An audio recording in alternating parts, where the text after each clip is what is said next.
वही छतु लोहंगा उघार गे बड़ी अतिया में हो ही जा तो मार गे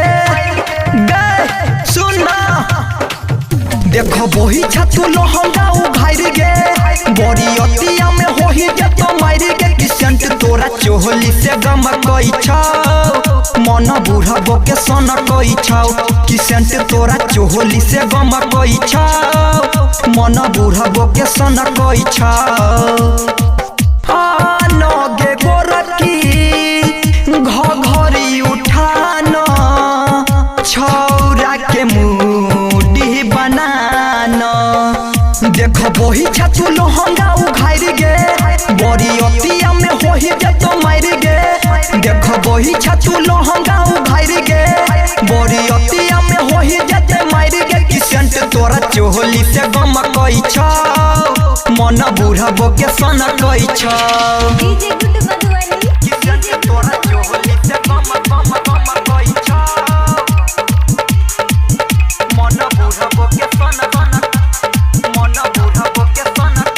अखन अहाँ सब सुन रहल छी तेनवाही सहेली म्यूजिक के शानदार प्रस्तुति। छोड़िया तू बढ़ कहाँ बैठल छे गे जादो जी कोहरा में बैठल छे गे करैया मन सुन धोके जबोन दुनु लाल लिपस्टिक लगेने छे गे हे कोई छोड़िया तू बढ़ कहाँ बैठल छे गे जादो जी कोहरा में बैठल छे गे करैया मन सुन धोके जबोन दुनु लाल लिपस्टिक लगेने छे गे छौरा सहब के मनवा डोला के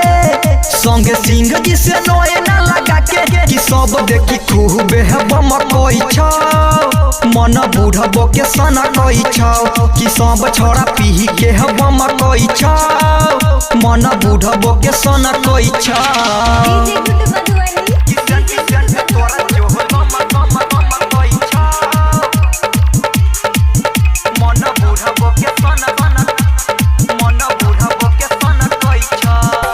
रिकॉर्डिंग बाय सहेली म्यूजिक तेनवाही चौक।